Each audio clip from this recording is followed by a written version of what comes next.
The morning Edith Alden rode up to the iron gate of the Langston Ranch, the Arizona Territory sun was already burning a hole through the pale blue sky, and every man within 100 yards stopped what he was doing to watch. She sat straight-backed on her chestnut mare, dressed in a black riding skirt that was more practical than mourning, her dark auburn hair pinned beneath a wide-brimmed hat that had seen better days. At 31 years old, Edith had the kind of face that had been weathered just enough to make it interesting, strong jaw, clear brown eyes that missed nothing, hands calloused from years of actual work on a cattle ranch, rather than the decorative kind of ownership her late husband had preferred. There was dry dust on her boots and something fierce and deliberate in the set of her shoulders, and the men watching her sensed instinctively that whatever she had come to say, she had practiced it on the long ride over, and had no intention of softening it. The gate was a handsome thing, iron scrollwork between two stone pillars, with the letters DL woven into the arch above. Beyond it stretched the kind of land that made a person understand why men had fought and bled to own pieces of the Arizona Territory. Rolling grass broken by clusters of cottonwood, a creek line threading silver through the middle distance, and cattle, so many cattle that their shapes blurred together like a brown tide against the horizon. The Langston spread was the largest in Yavapai County, and everyone from Prescott to the Hassayampa River knew the name of the man who ran it.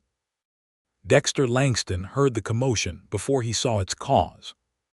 He had been in the breaking pen with a young hand named Cody, working a bad-tempered roan, and the shift in the yard's atmosphere reached him the same way weather reached a man who had spent enough years outdoors. As a change in pressure, a collective held breath. He came through the pen gate still pulling his gloves off, his dark hat pushed back on his head, and he saw her there against the morning light, sitting her horse like she intended to wait for however long it took. He was 34, lean in the way that real work makes a man lean rather than the fashionable kind, with dark eyes under heavy brows and a jaw that suggested he had opinions, and was not always diplomatic about sharing them. He had known of Edith Alden the way everyone in the county knew of her as the wife, and now the widow, of Harrison Alden, who had built the Circle A ranch on the eastern edge of the county, and then proceeded to run it into considerable debt before dying of a fever in the summer of 1882. That had been 7 months ago. The gossip was that she was struggling. Dexter walked toward the gate at a measured pace, neither hurrying nor making her wait out of rudeness, and when he was close enough to see the expression in her eyes he understood that she was not here to ask for charity and would not have appreciated the offer of any. "Mrs. Alden," he said, touching the brim of his hat. "Mr. Langston." Her voice was composed, unhurried. "I have a proposition for you, and I would prefer to say it plainly so there is no confusion about what I am asking or what I am not asking." He said nothing, which was as close to an invitation as a man of his nature got. She took a breath, just one, and brief, and then said, "I need a partner, not a savior." The words sat in the air between them. Around the yard, the hands had all found reasons to be nearby without appearing to be eavesdropping, and the failure of that performance was almost comic. Dexter was aware of all of them, and also aware that she was aware of them, and that she had said what she said at full volume without caring about the audience. He studied her face for a moment. "You had better come in off that horse and tell me what you mean by that," he said. "I have got coffee that is still close to warm." She dismounted with practiced efficiency, handed her reins to a young stable hand who appeared so quickly he had clearly been loitering with intent, and followed Dexter Langston through the gate and toward the main house without another word. The house itself was built for function rather than elegance. Wide porch, good timber, stone foundation. But someone had planted rose bushes along the front fence that were halfway between wild and tended, which told Edith something about the man who lived there that a fancier house might not have. Inside, he poured 2 cups of coffee from a pot on the iron stove, gestured to the table, and sat down across from her without ceremony. The kitchen was clean in the deliberate way of a man without a wife, everything in its place but none of the small domestic flourishes that accumulated when women lived in a space. She noted this and filed it away. "My husband left the Circle A with $60,000 in debt," she said without preamble. "The bank in Prescott holds a note due in 14 months. I have 400 head of breeding stock, the land itself clear of any lien, and a crew of 5 men who have stayed on at reduced wages because they believe in the operation. What I do not have is the capital to drive a herd to the rail depot at Wickenburg in sufficient numbers to service the debt, or the market contacts to get a fair price when I arrive." Dexter wrapped both hands around his coffee cup and watched her. "What is your water situation?" She blinked, not in surprise exactly, but in the way a person does when they are recalibrated by a question they had not anticipated leading with. "Reliable spring on the northeast section, creek access on the south boundary, one windmill pump that needs a new gear assembly." "What about pasture in the dry months?" 2,000 acres of grazing, the northern half better quality than it looks because I have been rotating the stock for 3 years. Harrison did not favor the practice," she added, with a flatness in her voice that was more informative than a long explanation. "But I did," he nodded slowly. "You said you need a partner. What does that mean exactly in your understanding of the word?" "It means equal decision-making on the operation. It means you bring capital and market connections. I bring land, stock, and a management plan that I have been working on since before Harrison died. It means no one owns the other person's judgment, and if we disagree we negotiate rather than one of us simply overriding the other." She paused. "It means if this works we both profit. If it does not work we have both lost something and we treat it accordingly. And if I simply bought the note from the bank, then I would have a new banker and the same problem." Her eyes were steady on his. "I have had men offer to purchase the Circle A, and men offer to purchase the debt, and men offer to hire me as a housekeeper on my own land in everything but legal terminology. I am not interested in any of those arrangements." A silence settled between them that was not uncomfortable exactly but had considerable weight to it. Outside, the sounds of the ranch went on, boots on hard-packed dirt, the distant lowing of cattle, a horse being brought around to the water trough. Dexter set down his coffee cup. "How many cattle do you need to move to clear the debt?" "With current beef prices at the Wickenburg depot, I need to deliver 800 head of good quality steer. I have 400. If we combine operations for a single drive, pooling your stock and mine, and I take a share of the proceeds proportional to the cattle I bring, I can service the note and have enough working capital to begin the next season independently." "One drive does not make a partnership," he said. "I know that." She met his gaze directly. "I am proposing the drive as the beginning. If we work well together, and I believe we will, based on what I know of how you run this operation, then we discuss a longer arrangement for the following year. But I am not asking you to commit to anything beyond what can be demonstrated to be profitable for both of us." He was quiet for a long moment. Outside, a rooster that had no sense of appropriate timing announced itself from the direction of the henhouse, and somewhere a screen door banged. Edith did not fidget. She had learned patience the hard way, in a marriage where patience had been the only currency she controlled. "You ride well," Dexter said. It was not a compliment so much as an observation, the kind a man made when he was thinking out loud. "I have ridden since I was 6 years old," she said. "And I have managed cattle since I was 12. When my father's foreman decided I was more useful than decorative, and taught me everything he knew before I married and was told to be otherwise." Something shifted very slightly in his expression. It was not a smile, not quite, but it was adjacent to one.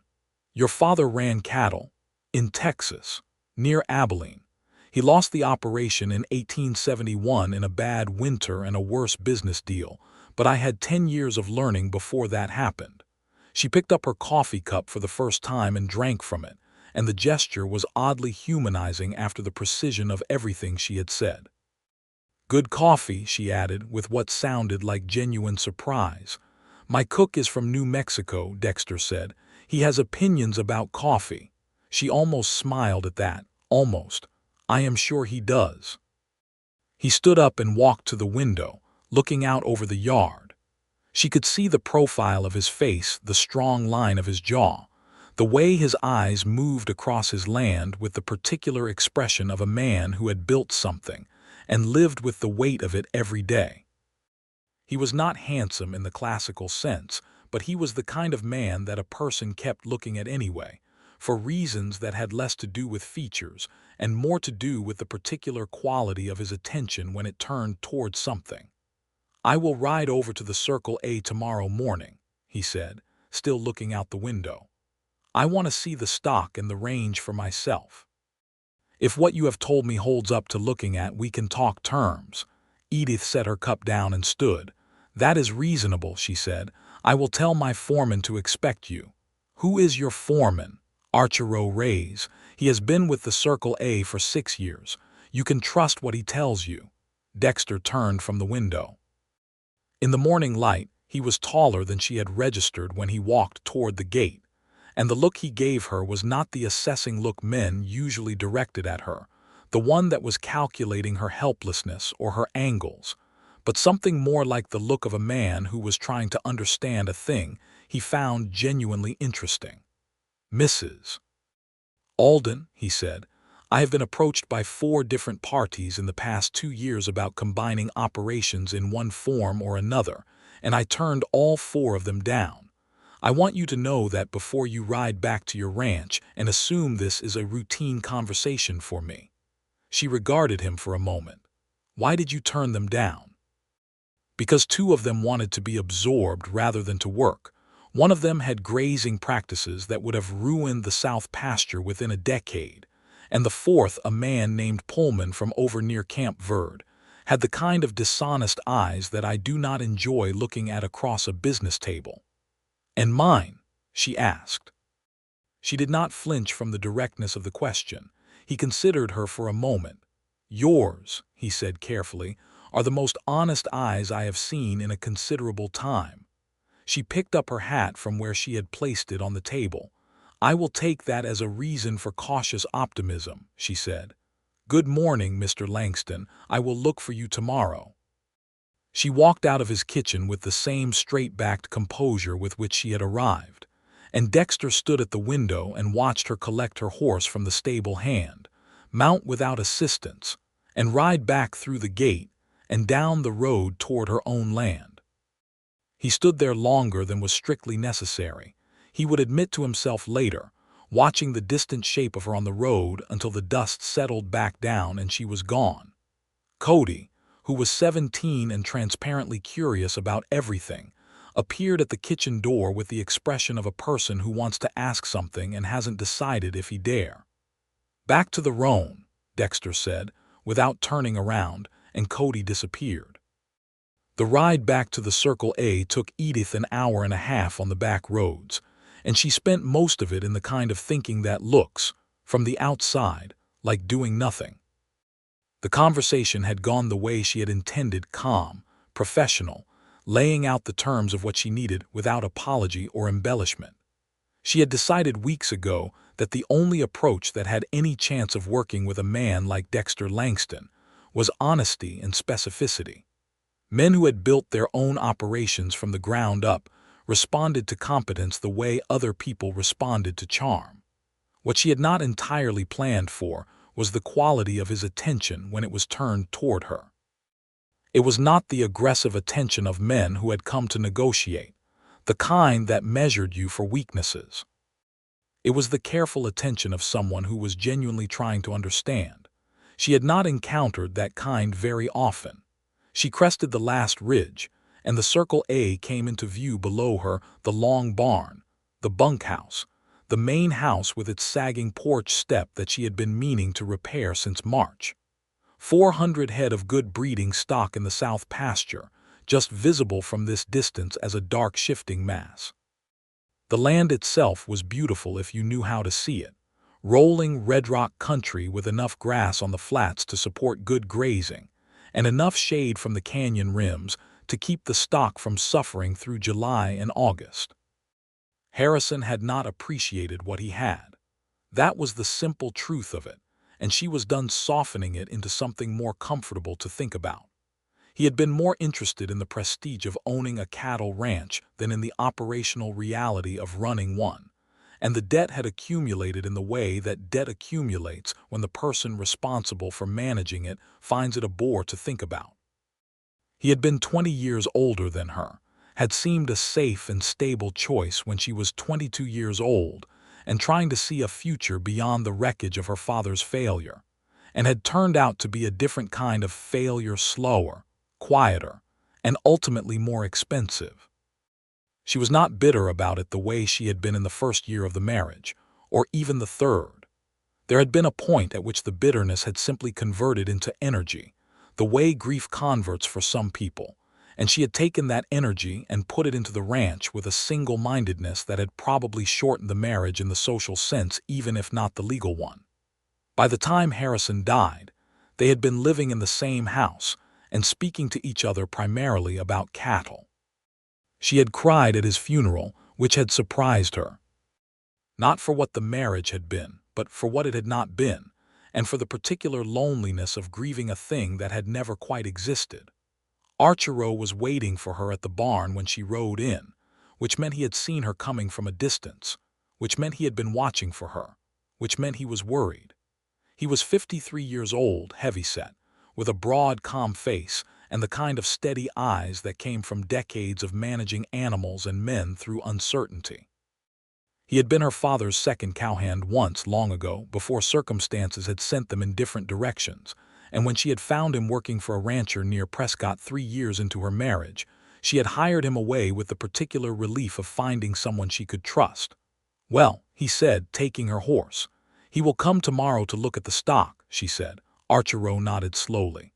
"That is something." "It is more than the others gave me," she said. "The others offered condolences and then offered to buy me out. He offered coffee and asked about the water situation." Something that might have been a smile crossed Archero's face. "That is better," he said.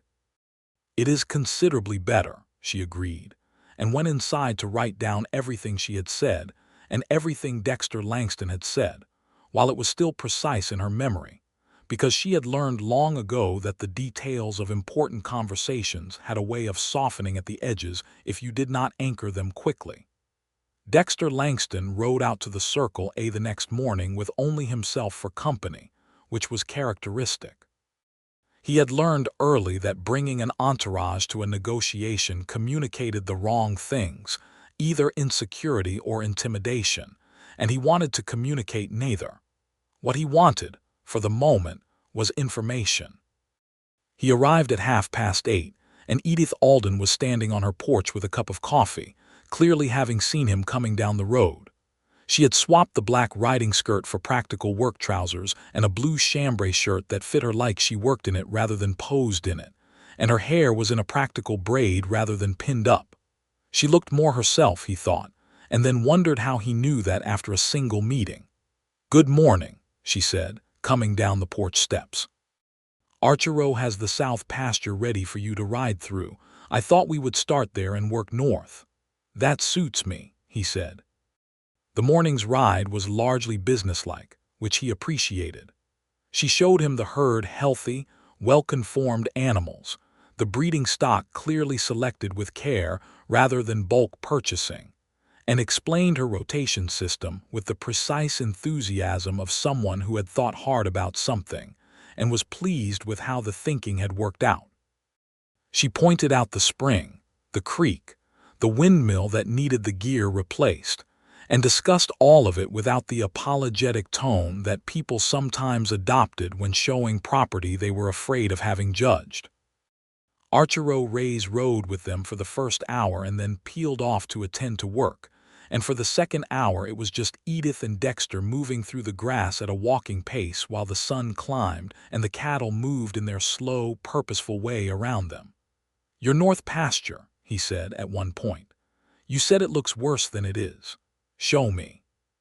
She took him up to the northern section, which was rougher country, more rock, shorter grass at a glance, and then showed him the way the grass grew in the sheltered pockets between the rock formations, dense and high, and the kind of quality that stock put weight on quickly.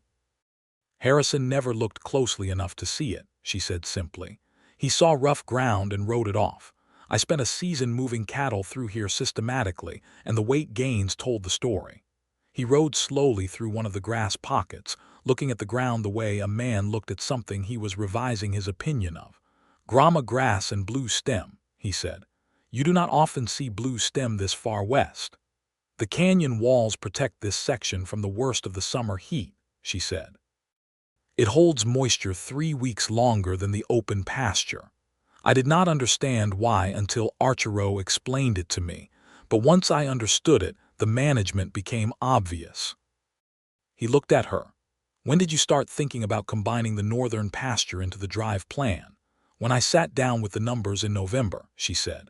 If I drive cattle to Wickenburg through the northern territory rather than the direct southern route, I can graze them for 2 days on better grass before the final push to the depot, and they arrive at better weight.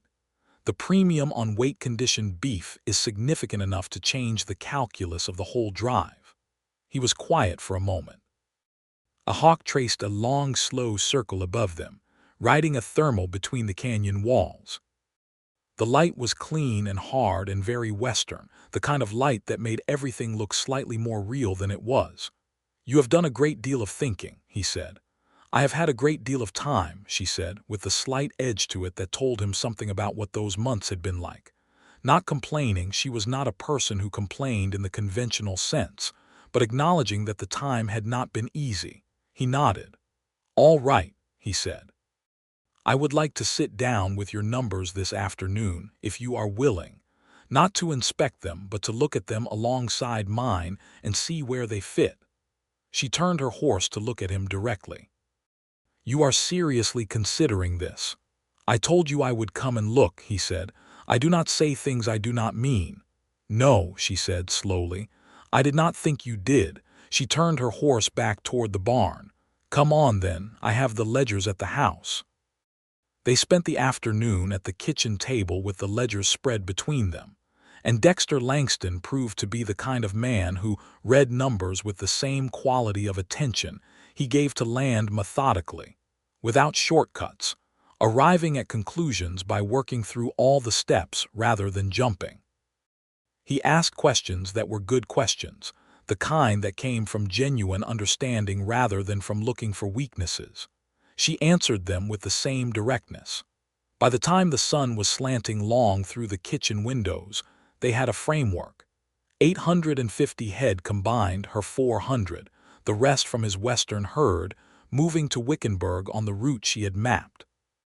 The proceeds split proportionally by head count, with a separate agreement that the gear for her windmill would be replaced at his cost against her labor contribution of an additional 2 weeks on the far north pasture survey she had mentioned in passing when they were talking about water resources.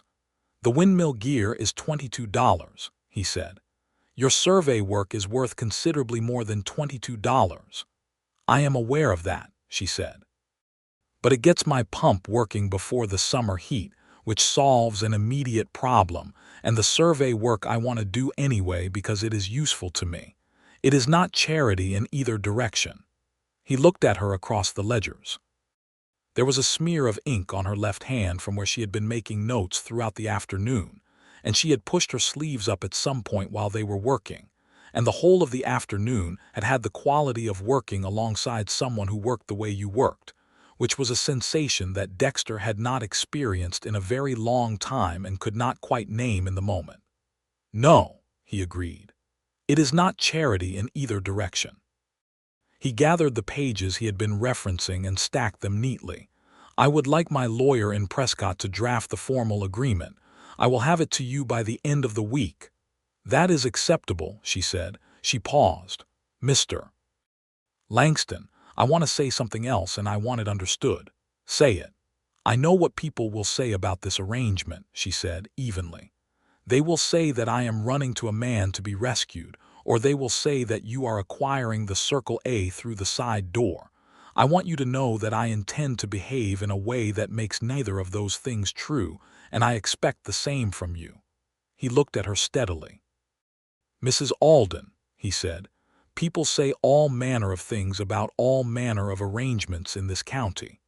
I have spent 14 years building this operation, and I have not yet managed to conduct a single piece of business without someone having an opinion about it. I do not expect that to change." He paused. "I am more concerned with what is actually true than with what people say about it." She held his gaze for a moment. "So am I," she said, and there was something in the way she said it, a releasing of something held, a very slight easing of the straight-back tension she had been carrying since the morning she rode to his gate, that made him feel like he had been trusted with something valuable. He picked up his hat.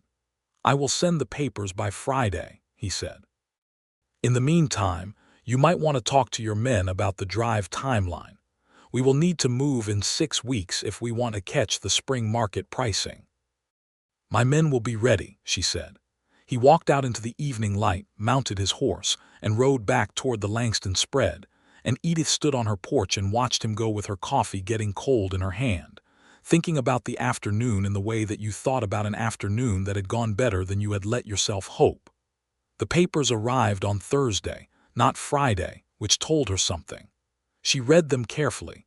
She always read everything carefully and found them fair. Not generous and not tight, but fair in the way that only came when a person sat down to write an agreement with the intention of it actually working rather than with the intention of protecting themselves. She signed them and sent them back the same day with her own notary witness, a retired schoolteacher named Mrs. Haverson who lived outside Prescott and had witnessed half the legal documents in the county for 20 years.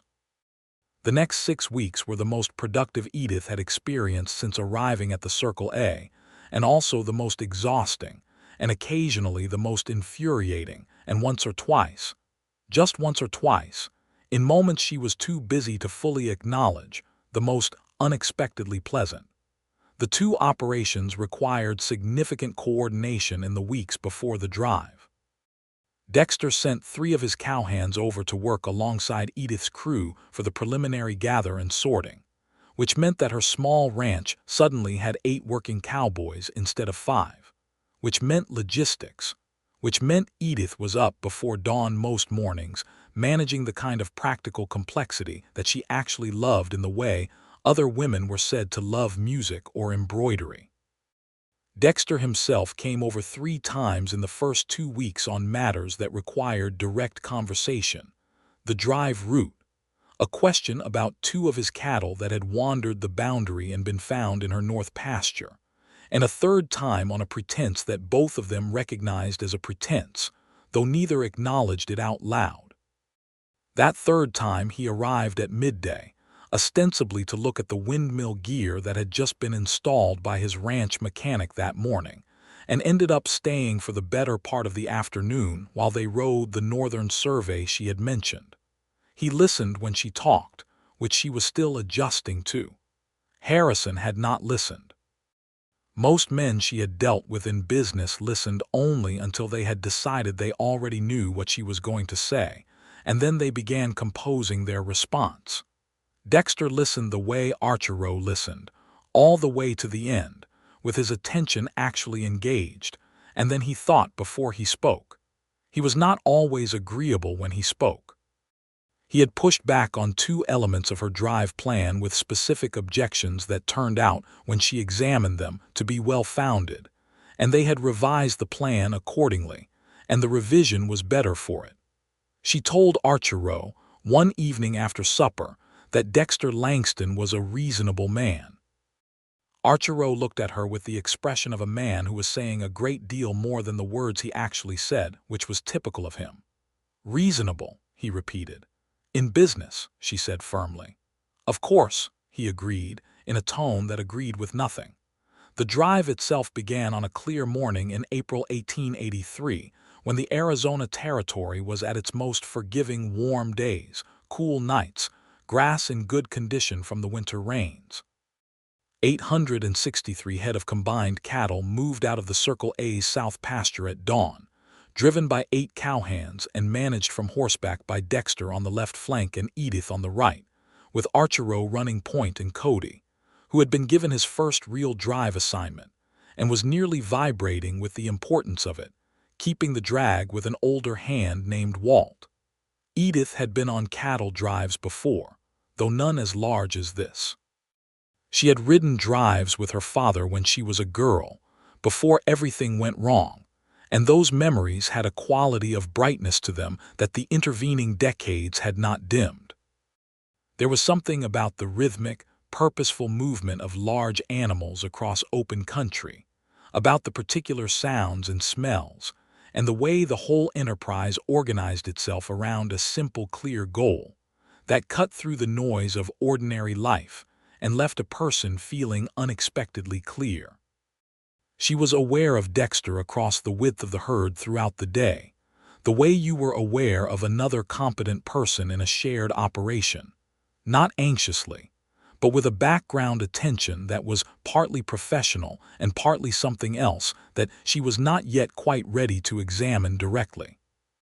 On the second evening, they camped near a water hole in the shadow of a long red ridge, and after the cattle had settled and the hands had eaten and the night watch had been set, Edith found herself sitting by the fire longer than was strictly necessary. Dexter came and sat across from her, and for a while neither of them said anything, which was comfortable rather than awkward, which was itself notable. "Your North Pasture theory held," he said finally. "The stock that went through there today are moving better than the ones that came from my western range." "I know," she said, without smugness. "I have been watching them all day." He looked across the fire at her, his face lit unevenly by the shifting light. "You watch everything," he said. "Always have," she said. "My father used to say I was born watching," which he meant as a criticism but which turned out to be the most useful thing he ever told me about myself. "How so?" She turned her coffee cup in her hands. "Because it told me what kind of person I was before I had made enough choices to figure it out from the evidence." She paused. "Though I suppose the watching is how I made the choices, so perhaps it all circles back." He was quiet for a moment. The fire snapped. Far out in the darkness, one of the cattle made a low sound and was answered by another, the way the herd communicated with itself through the night, a constant low murmur of "Where are you?" and "I am here." "My father wanted me to read law," he said, unexpectedly, "in St. Louis. He had a friend who was a lawyer and thought the frontier was a temporary aberration that would be incorporated into ordinary American commerce within a generation, and that the men who positioned themselves for that transition would be the ones who prospered." "Was he wrong?" Edith asked. "About the law, probably not. About the rest of it," he looked out at the dark country around them. "I was 20 years old and I had come out here with a trail crew the summer before, and I had seen what this land was, and I could not make myself go back to a city and read Blackstone when I knew this was here." He paused. "My father did not speak to me for a year. And then I sent him a bank draft for more money than he had made in 3 years of keeping a hardware store, and he decided I might know what I was doing after all." Something moved in his expression that was not quite a smile but had the warmth of one. "He came out to visit twice before he died. He said he was glad I had not listened to him, though it took him considerable effort to say it." Edith looked at the fire. "My father," she said slowly, "never quite recovered from losing the Texas operation. Not financially, he found work they managed, but there was something gone out of him after that. The ambition, maybe, or the belief that the ambition was worth anything." She paused. "I think that was what I was most afraid of inheriting." "You do not strike me as a person who gives up on ambition," he said. "No," she agreed. "But I have spent a good deal of energy making sure of it." He looked at her across the fire, and there was something in the quality of the look that she had been carefully not thinking about for several weeks now, a directness that was not aggressive, a warmth that was not presumptuous. It was the look of a man who was paying real attention, and who was aware that the person he was paying attention to was worth every bit of it. "Edith," he said, and then stopped. She raised her eyes to his. He had not used her given name before. "I am glad you rode to my gate," he said simply. She held his gaze. The fire moved between them. Somewhere in the dark a coyote sang one long note and then was quiet. "So am I," she said. And then, because she was who she was, though I reserve the right to amend that assessment depending on how the Wickenburg prices hold. He laughed, a real laugh, not the careful social kind, and it transformed his face in a way that she was not at all prepared for, and she found herself smiling at him before she had made any conscious decision to do so, which was the most surprising thing that had happened to her in some time. They reached Wickenburg on the 5th day, driving the herd into the depot pens in the late afternoon. The prices were better than the early season projections had promised, and by the time the count was done and the buyers had put their names on paper, Edith's share of the proceeds was enough to clear the bank note with a margin left over for the gear and the additional operating costs of the season. She stood at the depot fence looking at the number on the contract in her hand, and the relief was so physical that she had to grip the top rail of the fence for a moment, just to have something solid to hold. Dexter came to stand beside her. He had been talking to the buyer's agent, and his expression said the business was concluded to his satisfaction. "All right?" he asked. "Yes," she said. Her voice was very steady, which cost her something. "Better than all right." He nodded. He did not say anything obvious about the numbers, because he was the kind of man who understood that some moments of relief were private even when they were witnessed. He just stood there beside her at the fence while the cattle moved into the pens and the light went gold over the hills, and his presence beside her was the most natural thing in the world and also the most unexpected. "The drive route was right," he said after a while. "The weight conditioning made a difference of approximately 20 cents a head, which across 800 head. $172, she said without looking up from the fence. He looked at her sideways. "I was going to say significant. $172 is very significant when you have a bank note," she said dryly. He leaned on the fence rail beside her and their shoulders were close enough that she was aware of the warmth of him through her shirt. Neither of them moved away. "What will you do now?" he asked. "With the note cleared." She had been thinking about this. "Fix the porch step," she said. "It has been bothering me since March. And then expand the breeding program. And then think about next year's drive and whether we are—" She stopped. "Whether we are what?" he asked quietly. She turned to look at him, this man who had listened and questioned and ridden beside her for 5 days across some of the most beautiful and difficult country in the Arizona Territory, and who had looked at her across a campfire and said her name with such careful honesty that she had turned it over in her mind at intervals ever since. "Whether we are going to continue this," she said. "The partnership." The word hung in the air between them, and both of them knew that it had accumulated, over the past 6 weeks, more meaning than its business definition could contain. "I had been hoping," he said very carefully, "that we might discuss what other arrangements might suit us both, beyond the strictly commercial." She looked at him for a long moment. The depot was noisy around them, cattle and men and the industrial sounds of commerce, and somehow all of it was very far away.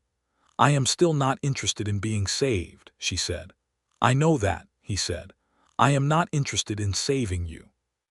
I am interested in—" He paused, choosing his words with the same precision he brought to everything. "I am interested in you, Edith. In your mind and your judgment and the way you look at the land and the way you argue with me when you think I am wrong, which has been twice so far and you have been right both times." He paused. "And I am aware that is a significant admission from a man who does not usually concede being wrong more than once per calendar year." She looked at the fence, then at the sky, then at him. "I am aware," she said slowly, "that I have been more content in the past 6 weeks than I have been in a very long time.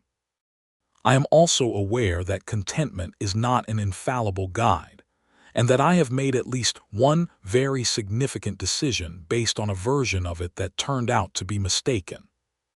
"You are talking about your marriage," he said directly. "Yes." "Then I will say this," he said.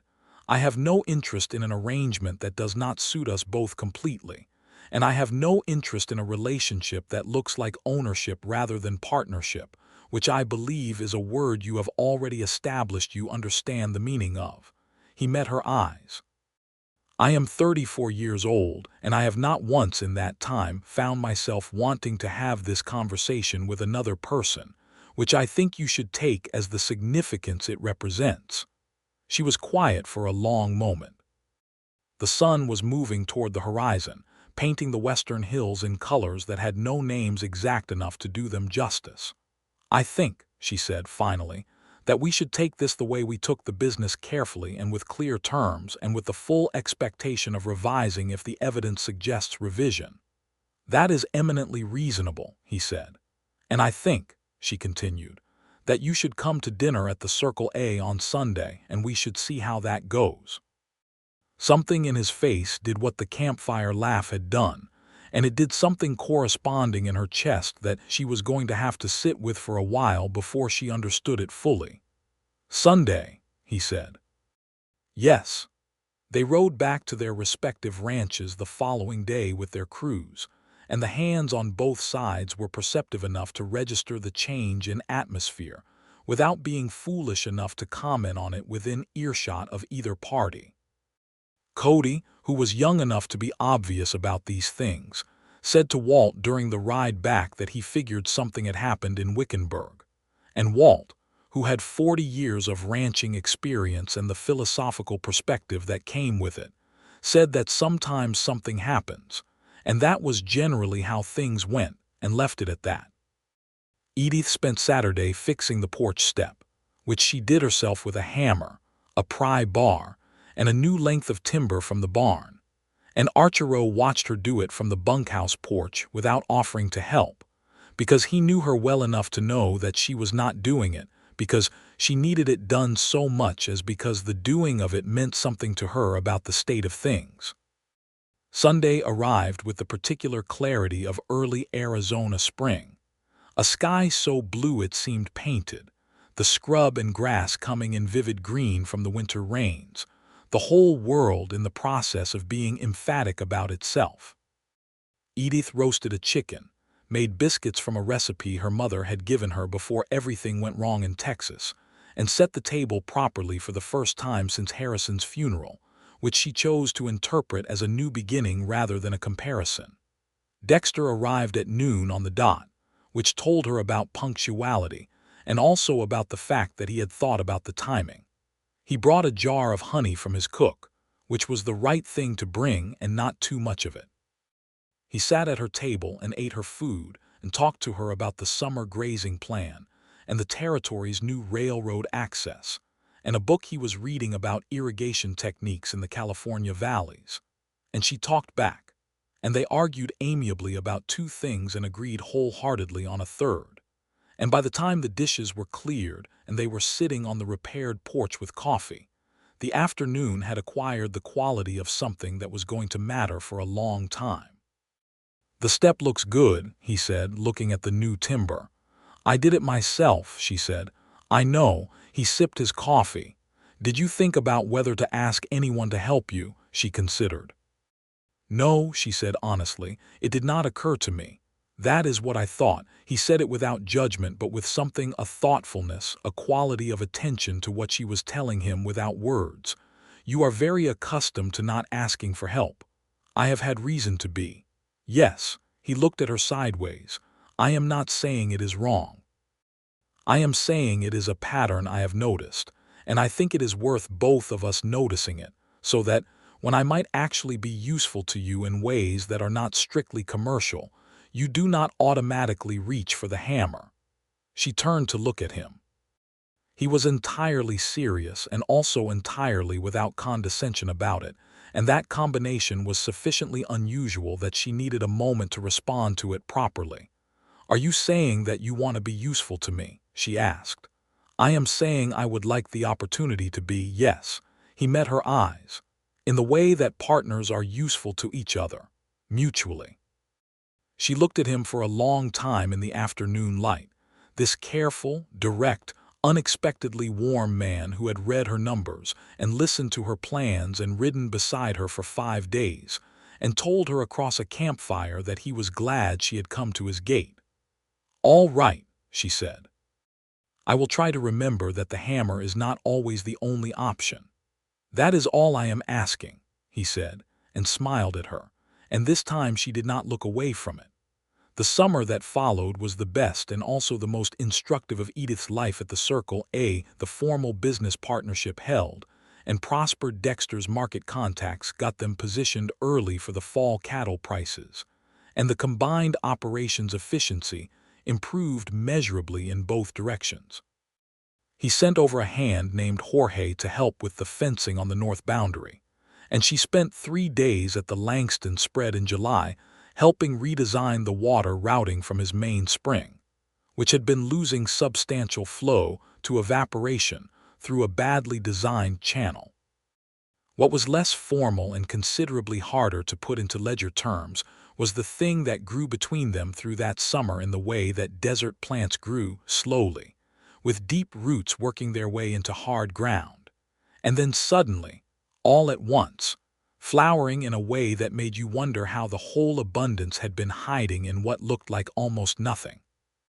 He rode over on a Tuesday evening in June with no announced business reason, and she happened to be sitting on the porch reading a seed catalog, and he sat down in the other porch chair, and they talked for 2 hours about the water rights dispute between 2 ranchers east of Prescott, and whether the territorial government would do anything useful about it before anyone shot anyone. And then he rode home in the dark, and the following Tuesday evening he appeared again. And by the 3rd Tuesday, it had become a thing without either of them having formally decided to make it one.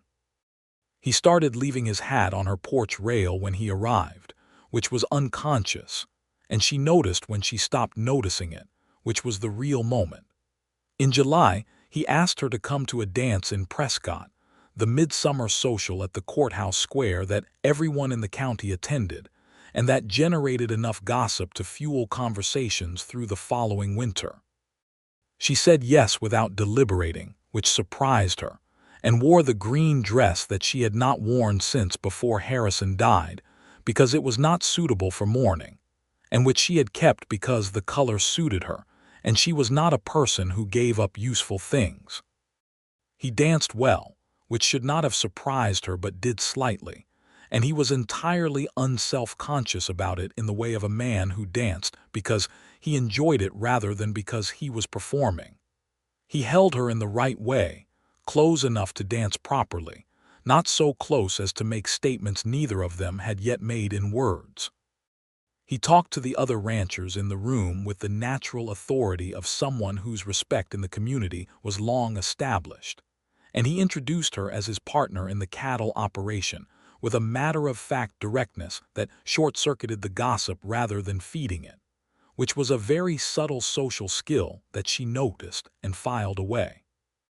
At one point in the evening she was stopped by a woman named Harriet Crane, whose husband owned a mercantile in Prescott and who was one of the primary processing nodes of county gossip, and Harriet said, with the particular smile that preceded social surgery, "Mrs. Alden, I must say you seem remarkably recovered from your bereavement. Mr. Langston is such a comfort, I'm sure." Edith looked at Harriet Crane with polite, clear eyes and said, "Mr. Langston and I are business partners, Mrs. Crane. It has been a productive arrangement. How is your husband's inventory of windmill parts? I understand there has been quite a demand this season." It was a perfect misdirection, and Harriet Crane, who was not actually interested in windmill parts, found herself discussing them anyway because the question had been asked with such genuine inquiry, and Edith excused herself 2 minutes later with a pleasantness so complete that Harriet could not quite identify the moment at which she had been managed. Dexter, who had been close enough to observe this exchange, said to her quietly on their way back to the dance floor, "That was beautifully done." "I have been dealing with Harriet Cranes my entire adult life," she said, with a serenity that made him laugh. On the ride home from Prescott, he had accompanied her in her buggy, which meant someone would bring his horse the next day, which meant he had planned to see her home rather than deciding it on impulse. The night was warm and the road was silver with moonlight, and the conversation shifted from the social events of the evening to something quieter. "I want to say something," he said at one point, holding the reins of the buggy horse loosely. "And I want to say it simply, because I am not always eloquent, and I would rather say an honest thing plainly than an eloquent thing that does not quite mean what I intend." "I am listening," she said. "I have been in love with you," he said, "since approximately the second hour of riding your north pasture in April, when you showed me the blue stem grass and explained the canyon microclimate. And I am aware that that is an unusual thing to be in love with a person about, but it was the combination of the competence and the care together that I could not look away from it." He paused. "I am not going to ask you for anything you are not ready to give. I just wanted you to know where I stand, so that you are not making any decisions based on incomplete information." She looked at his profile in the moonlight, the careful jaw, the dark eyes on the road, the hands steady on the reins. She thought about the past months, about the Tuesdays and the cattle and the arguing about the water routing and the campfire and the dance, and about the way her own life felt different in quality since April in ways that she had been careful not to examine too directly because she was not yet sure she trusted them. She thought about being 22 years old and making a decision based on safety. She thought about what safety had cost her.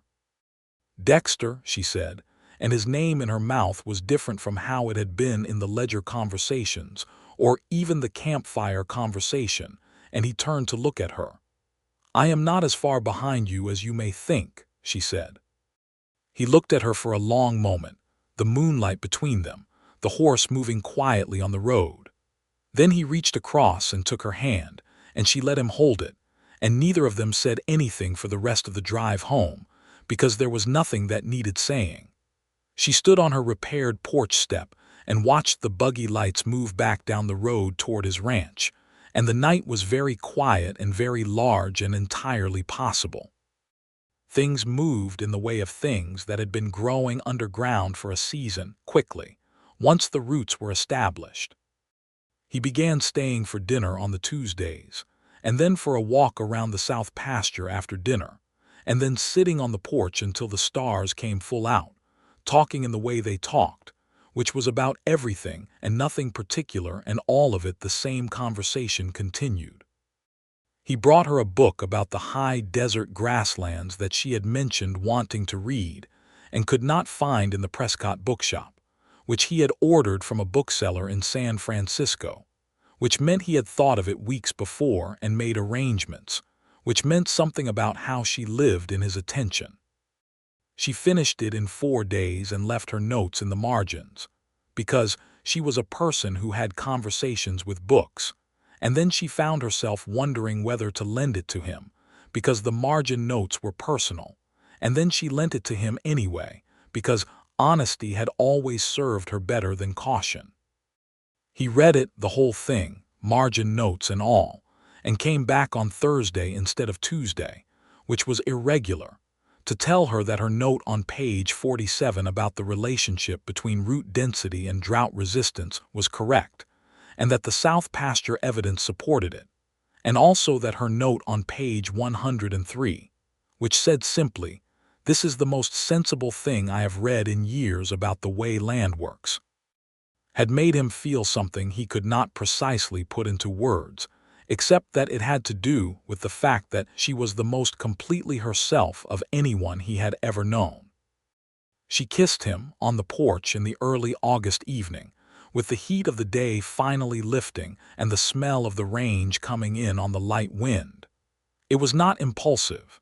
It was deliberate in the way all of her decisions were deliberate, which was to say that she had thought about it and concluded that it was right and then acted on the conclusion. He was entirely still for half a second, the way a person went still when something they had been waiting for arrived, and then he kissed her back with a completeness that told her he had been waiting for considerably longer than half a second. "Well," she said, when they separated, slightly breathless and uncharacteristically without a precise thing to say. "Well, indeed," he agreed, and he was smiling in the full way that she had seen only a few times, and she thought that this was a face she wanted to see for a very long time. There was, of course, the matter of the gossip, which was unavoidable in a community the size of theirs, and which reached its reliable zenith when Harriet Crane was spotted in conversation with the preacher's wife on a Tuesday morning in September. Edith handled it the way she handled all gossip, which was to continue behaving precisely as she intended to behave, clearly and without apology, which was the most effective diffusing mechanism available, and had the additional benefit of not requiring any additional effort. There was also the matter of a man named Preston Doyle, who had been attempting to purchase the Circle A in one form or another for 2 years, and who was aggrieved by the cattle drive's success in a way that was not entirely rational, but was consistent with his character. Doyle was a land speculator from the Eastern Territories who had come to Yavapai County with money, and the assumption that money was sufficient to get what he wanted, and who had been refining this assumption in the face of periodic evidence to the contrary ever since. He came to the Circle A in September with a new offer, which was somewhat higher than the previous ones, and seemed genuinely baffled when Edith declined it. "The property will be worth considerably less," he said, with the patient tone of someone explaining a thing that should be obvious, "if the water situation deteriorates as the dry years come around."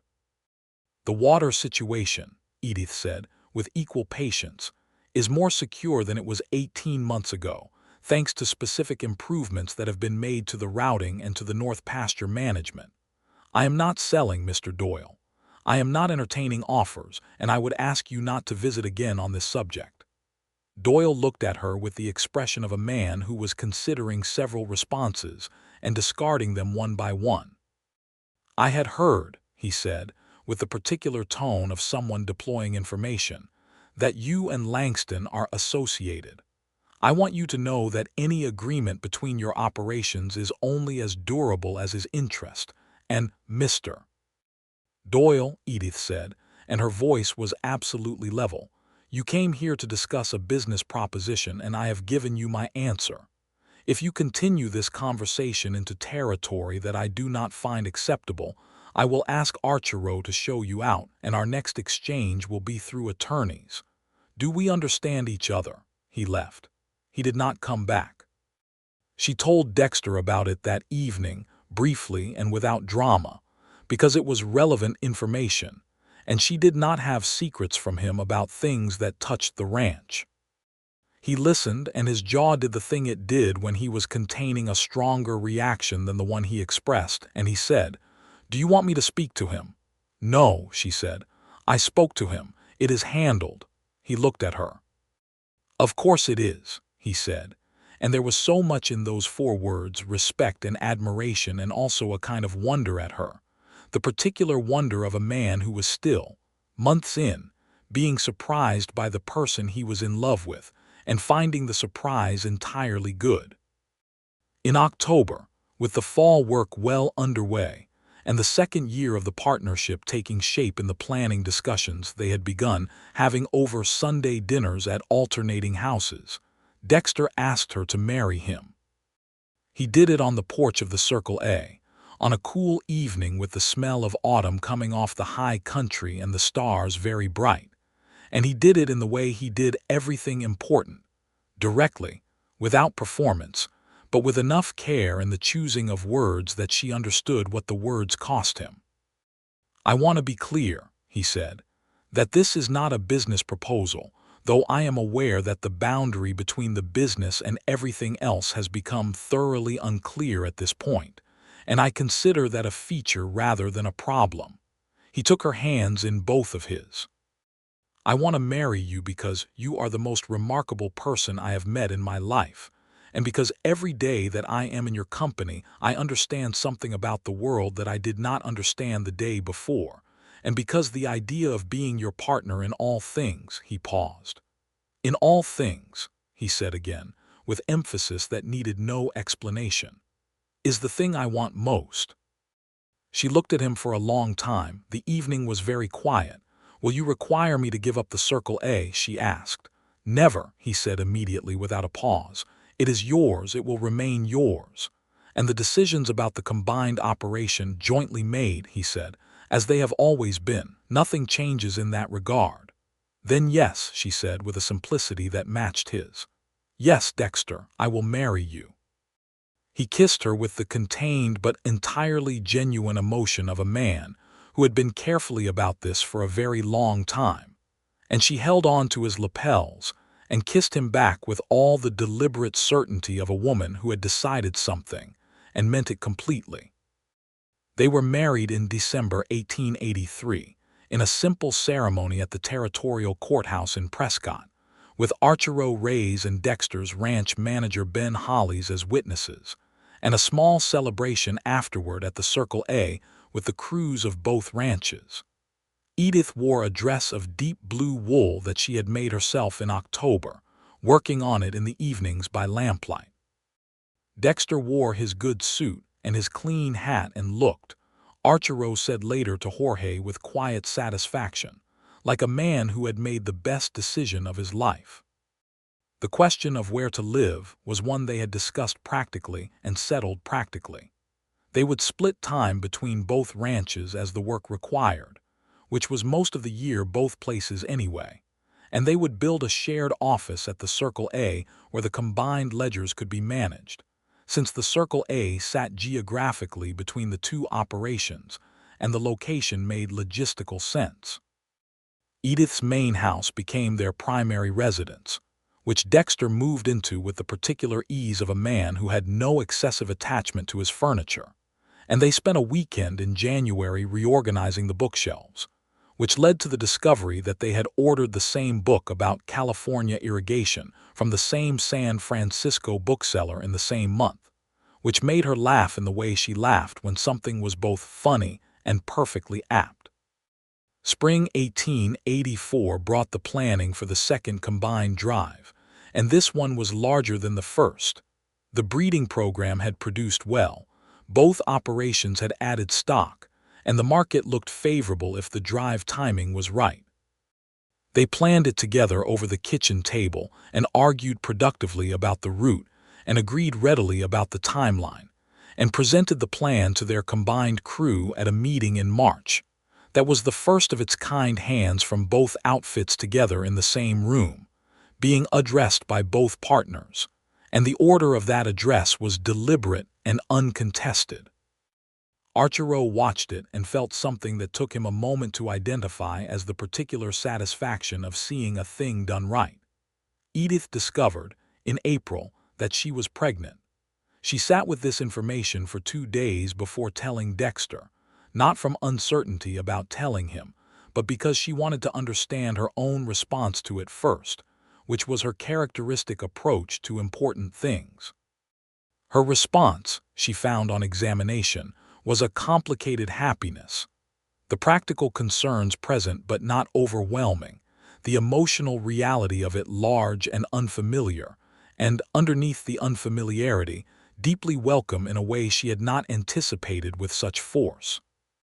She told him on a Sunday morning while they were reviewing the drive route at the kitchen table, and she said it simply and watched his face do something she had never seen it do before. Every controlled quality of it simply gone, replaced by an openness so complete that she felt she was seeing something he had never shown anyone.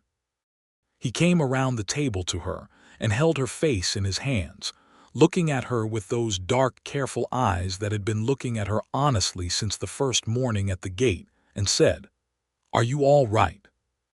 "I am more than all right," she said, and her voice did something she had not planned for it to do, something that cracked very slightly at the edges, and he pulled her against him and held her with the particular quality of holding that is not about protection but about presence, and she pressed her face against his shoulder and allowed herself, for a few minutes, to simply feel the enormity of it without managing it.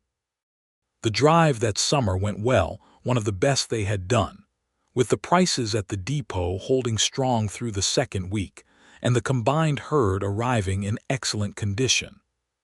She rode the drive in the early months of pregnancy, sensibly and without excess strain, and answered questions about whether she should be riding at all with a brisk competence that discouraged further commentary.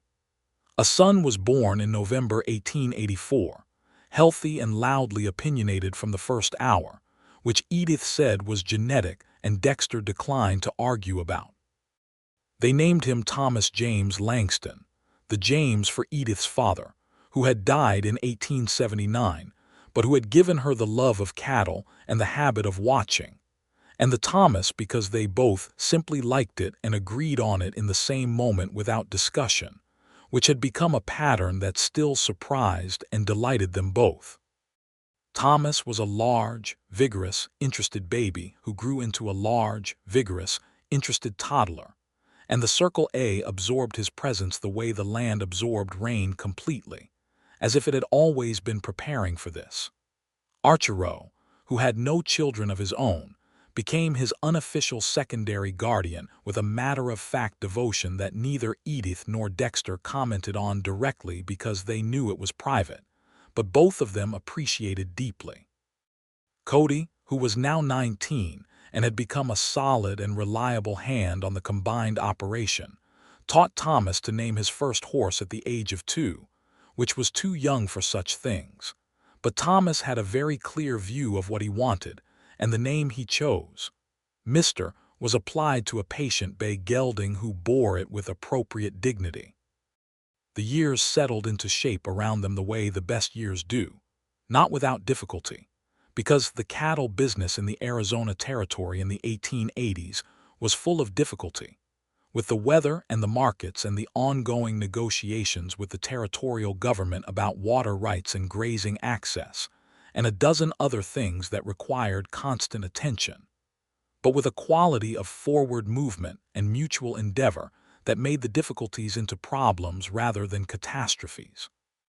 In 1886, the water rights dispute that had been building in eastern Yavapai County for 2 years came to a head, and Dexter and Edith found themselves at the center of a coalition of ranchers attempting to secure a fair territorial agreement. Edith, who had by this point a reputation as someone who could negotiate without making enemies, was the primary voice in 2 of the key meetings with the territorial commissioner's representative, and the agreement that resulted was imperfect but workable, which was the most realistic outcome available, and she had argued for it on those terms with the clear pragmatism that had become her recognized quality in the community. Preston Doyle appeared at one of the public meetings, still attempting to position himself advantageously, and Edith nodded at him across the room with the absolute serenity of a woman who had won every relevant battle and knew it, and Doyle had the grace to nod back and then position himself as far from her as the room allowed. A daughter came in 1887, arriving in February with the composed efficiency of someone who had consulted a schedule and found it satisfactory. They named her Clara Rose Langston, the Rose because it was the name of Dexter's mother, who had died when he was 12, and whom he had spoken of once, carefully, late at night on the porch, and Edith had filed it away without comment and brought it out again when it was needed, which was the specific skill of a person who truly listened. Thomas, at 2.5, regarded his sister with scientific curiosity for about 3 days, and then adopted her with a proprietary protectiveness that made Archero say privately to his bunkmate Jorge that the boy was entirely his mother, which Jorge took as the highest possible compliment, which it was. Dexter and Edith, in the evenings when the children were asleep and the ranch work was settled for the day, had developed the particular conversational language of people who had been paying close attention to each other for several years, and had accumulated a dense shared vocabulary of references and inside understandings. They argued about things, regularly and productively, which both of them considered a sign of health in both the partnership and the marriage, and they agreed about things with the particular pleasure of minds that had arrived at the same conclusion independently. He still brought her books. She still left notes in the margins. He had come to read the margin notes first, before the books themselves, which she had discovered when she borrowed back a book she had lent him, and found her own notes responded to in his handwriting in adjacent margins, a running conversation across her observations, and she had sat with that book for the better part of an evening, reading the dialogue of their two attentions. She had put it on the shelf between two books they had both read, and when he saw it there, he knew exactly what she meant by the placement and did not say anything, only touched her hand as he passed, which was one of the ways they talked to each other that did not require words. The Circle A and the Langston Ranch were, by the end of the decade, the most respected combined operation in Yavapai County, known for the quality of the stock and the reliability of the management and the particular approach of its owners, which was discussed in the county's business circles with the appreciation reserved for things that worked consistently and honestly.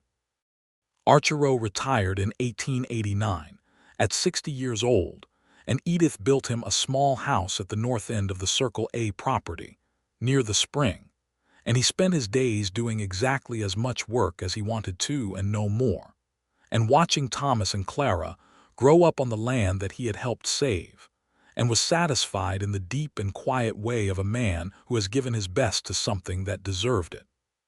Cody, by then 26, had become the lead hand on the Circle A side of the operation, and was considering whether to homestead his own piece of land with the savings he had accumulated and the knowledge he had built, and Edith and Dexter both told him he should, and helped him identify the right parcel, and felt the particular pride of people who have given someone the means to become something. On an evening in the autumn of 1889, when Thomas was nearly 5 and Clara was 2 and the harvest was in, and the accounts were settled, and the dry air carried the first edge of winter coming down from the high country, Edith sat on the porch of the house she had saved and built and loved, watching the light go red over the cattle in the south pasture, and Dexter came and sat beside her in the chair that had been his for 6 years now, wearing the comfortable quiet of a man entirely at home. "What are you thinking?" he asked. She was quiet for a moment. "I am thinking," she said, "about the morning I rode to your gate. I was so certain of what I needed to say that I rehearsed it the entire ride over. I needed a partner, not a savior. I had the words perfectly arranged." "I remember," he said. "I had not thought past the first meeting," she said. "In my plans I got as far as the conversation going well or going badly and what I would do in either case. I had not thought about what it might look like beyond that." She paused. "I had not thought about what it could be." He looked at her in the fading light. This woman who had ridden to his gate with her back straight and her business perfectly prepared, and her heart held in reserve with the careful grip of someone who had learned to keep it safe, and who had, over the course of years, let him learn where everything was kept, and had in return learned where everything was kept in him, and who was sitting beside him now with their children asleep inside, and the land they had worked together spreading gold in the evening light around them. "Well," he said gently, "what does it look like?" She looked at him, and the expression on her face was the one he loved best, the one that was not guarded and not performed and not managed, but simply, fully her. "It looks like everything," she said. He reached across and took her hand, and she held on to it, and they sat together on the porch of the Circle A in the last of the autumn light, while the cattle moved slow and purposeful in the pasture below, and the stars came up over the territory, one by one, certain and unhurried, over a country that belonged to the people who were willing to stay and work it and love it and build something in it that lasted beyond a single season, beyond a single careful plan, beyond what any one person could accomplish alone. Thomas called from inside, not unhappily, just awake and wanting to know where his parents were, the way small children called when the world was good and they simply wanted to confirm its location. Edith squeezed Dexter's hand, then stood and went inside to find her son, and Dexter sat for a moment longer in the dark, listening to her voice inside the house, saying Thomas's name with the easy warmth that had come to her. He knew, Not easily, but by choice and by practice and by the slow, specific work of learning to trust again. And that made it worth more than if it had ever come easily. He stood and went inside and closed the door behind him. The morning after the first winter snow dusted the high ridges, in December 1889, Edith looked out the kitchen window while she was making coffee and said, without turning around, "I believe I am pregnant again." There was a pause, and then Dexter set down whatever he had been holding and came to stand behind her, looking out the same window at the white ridgelines and the gray early sky, and put both arms around her from behind, and she leaned back against him with the practiced ease of a person who had stopped being surprised by comfort and started simply living inside it. "Third time," he said. "Third time," she agreed. "You do not sound displeased," he observed. "I am not displeased," she said. "I am calculating the spring calving schedule against the probable timing and making adjustments." "Of course you are," he said, and she could hear the smile in his voice without turning to see it. "Will you be insufferably pleased about this for the next several months?" she asked. "Almost certainly," he said. She turned in his arms and looked at him in the early kitchen light. This man she had chosen as carefully as she had ever chosen anything, and who had turned out to be, in all the ways that mattered, exactly what he had appeared to be: honest and steady and entirely, genuinely interested in her, in who she was and what she thought and what she was building. She put her hand on his face, and he turned into the touch the way he always did, unhurried and complete. "Good," she said. "It is a good thing to be pleased about." He kissed her forehead, then her mouth, and they stood in the kitchen while the coffee percolated and the snow on the ridgelines caught the first edge of the rising sun, and outside the circle A lay quiet and present and entirely theirs. The south pasture with its cattle, the north section with its hidden blue stem grass, the spring and the creek and the repaired porch step and the rose bushes Dexter had ordered from a nursery in Tucson and planted along the front fence the spring after they were married. Because she had admired the ones at his old house, and because he had remembered. Their third son arrived in August of 1890. They named him Samuel, and he had Edith's brown eyes and Dexter's jaw and the particular quality of arriving in the world as if he had plans already, which Thomas said, at 5 years old, meant the baby was going to be trouble, and Clara, at 3, agreed with the seriousness of a person who knew what she was talking about. Archero, in his small house by the spring, held Samuel 3 days after his birth and said, with the quiet precision of a man making a considered observation, that this one would be a rancher. Thomas, standing nearby and not entirely approving of the competition, said he was going to be a rancher too. Clara said she was going to be both a rancher and something else she had not decided on yet, which everyone agreed was a reasonable position. The territory moved around them through the years, changing in the ways that the West was changing: more towns, more roads, the railroad coming closer every season, the wildness not disappearing exactly but rearranging itself, the horizon moving outward as the country was mapped and named and settled. Edith watched it with the same attention she had watched everything, and adapted the operation accordingly, and was never nostalgic for a version of the past that had not, on examination, been uniformly kind.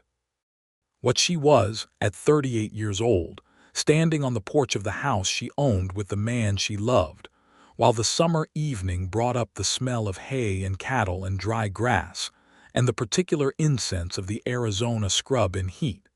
What she was satisfied. Not the satisfaction of something finished, but the satisfaction of a thing well made and continuing, the land still requiring work, the children still requiring attention, the cattle still requiring management, the partnership still requiring its daily negotiation and its daily choice. The satisfaction of a life that was fully occupied with things worth doing. Dexter came to stand beside her, as he had done on so many evenings, and she leaned her shoulder against his arm without thinking about it, and he put his arm around her without thinking about it, and they stood there in the unthinking ease of two people who had become each other's home. "The south fence needs work before winter," she said. "I saw that," he agreed. "I think we should extend the north pasture boundary by another quarter section if the Wells family sells in the spring." "I have been thinking the same thing," he said. "We should talk to Ben about the water implications." "Sunday," she said. "After dinner." "Sunday," he agreed. The evening went on in the way of evenings. Children into bed and the animals settled, and the lamps lit, and the accounts reviewed and then put away, and the house quiet with the good quiet of people at rest in a place they had made together. Samuel in his cradle. Clara asleep with her arm around a corn-husk doll. Thomas, who was old enough now to stay up a little later, sitting in the lamplight with a book about horses that Edith had gotten him from the bookseller in Prescott, reading with the focused absorption of a child who had been given the gift of a reading household. Edith and Dexter sat at the kitchen table after Thomas had gone to bed, and she was making notes in the margin of a new journal she had started about the pasture management for the coming year, and he was reading, and the lamp was warm between them, and outside the territory was dark and enormous and full of its own life, and inside the house was everything they had made. She looked up from her writing and found him watching her. "What?" she said. "Nothing," he said. "Only looking." She held his gaze for a moment, and in the quiet of the house and the late hour and the accumulated weight of everything they were to each other, she felt something that she had no precise word for, fuller than happiness, older than contentment, something that had to do with being entirely known and being glad of it. "I rode to your gate," she said, "and told you I needed a partner." "You did," he agreed. "I was right about what I needed," she said. "I was only wrong about what I thought it meant." He looked at her across the lamp. "What did you think it meant?" "I thought it meant business," she said. "I thought it meant the ranch. I thought it was about the cattle and the debt and the drive." She paused. "I did not understand yet that what I was saying was larger than that." "And now?" he asked quietly. She looked at him steadily, with the clear brown eyes that had missed nothing since the morning she rode to his gate and everything after, all the mornings and the work and the arguing and the children and the books with margins full of their two handwritings talking to each other, and all the evenings on the porch and all the years of the land under them, holding them up. "Now I know," she said. "I needed a partner in all of it, and I found one." He reached across the table and covered her hand with his, and she turned her hand over and held his, and the lamp burned between them in the kitchen of the house on the Circle A ranch, in the Arizona territory, in the last years of the wild century that was making way for the next one. And outside the stars were out in their thousands over the dark land, and everything that mattered was exactly where it was supposed to be.